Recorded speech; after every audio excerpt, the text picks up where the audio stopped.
My name is Shafiq Qureshi ji. आज हम IELTS के एसे के बारे में बात करेंगे। आपको पता है कि एसे राइटिंग आईएलटीएस में राइटिंग में ये दूसरा टास्क है। पहला टास्क आपको पता है वो ट्रांसक्रिप्शन है या लेटर को लिखना होता है। लेटर वाले जनरल वाले लेटर लिखते हैं, जबकि जो एसे है ये दोनों के लिए कॉमन होता है, आईएलटीएस जनरल के लिए भी और एकेडमिक्स के लिए भी। अब आपको पता है जी, ऐसे जो है ना जो हमने लिखने होते हैं आईएलटीएस में, वो तीन तरह के एसेज हो सकते हैं। उनकी तीन कैटेगरीज हैं। नंबर वन, आपने एक एक कैटेगरी है कि you have to give your opinion. एक सिचुएशन दे दी जाती है, मिसाल के तौर पे मैं कहता हूँ कि it's the duty of the parents to make their children good members of society, but others believe that it is the duty of the institutions or it is the duty of the schools or colleges to teach their children that how to become the suitable member or the beneficial member of the society. Discuss both these views. अब आपने दोनों views को discuss करना है और फिर आपने अपना ओपिनियन देना है। This is called the opinion ऐसे। लेकिन आपने व्यूज दोनों डिस्कस करने होंगे और अल्टीमेटली आपने अपना ओपिनियन देना है। इसको हम कहते हैं ओपिनियन ऐसे। नंबर टू है जी, giving solution to the problem ऐसे। मसलन एक प्रॉब्लम बता दी गई और आपने उसका सॉल्यूशन बताना है।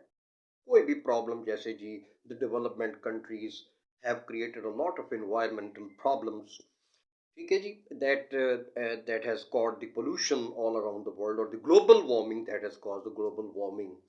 सो in your view what could be the solutions to these problems, to this problem? तो आपने सॉल्यूशन देना होता है प्रॉब्लम का। ये हो गया जी आपका giving solution to the problem ऐसे।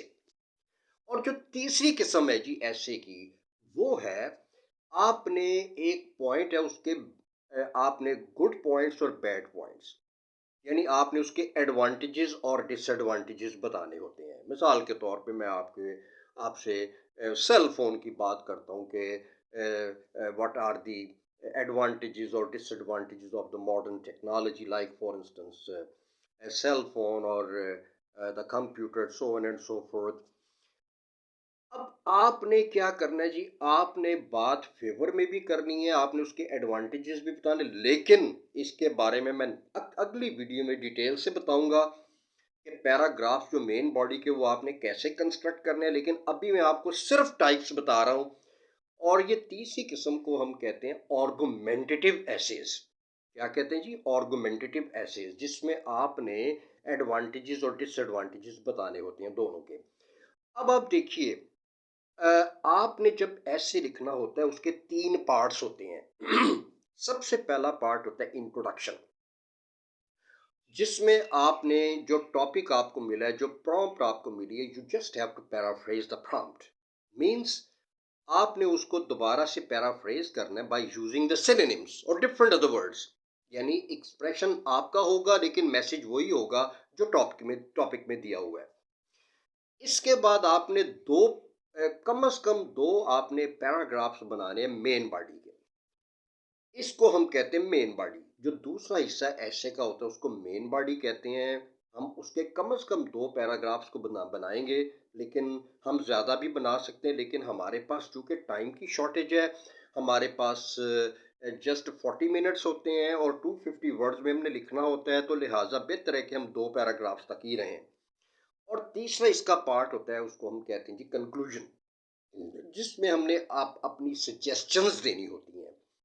अब देखिए कि ये तीन पार्ट्स बनाने के लिए हमें पैराफ्रेजिंग करनी है, और इसके अलावा हमने डिसएडवांटेजेस या हमने कोई अपने व्यूज़ देने हैं। और इसमें आपको पता है मैंने कुछ लिंकिंग वर्ड्स और फ्रेजेस की भी बात आपसे की हुई है, वो मज़ीद मैं आपसे डिस्कस करूँगा।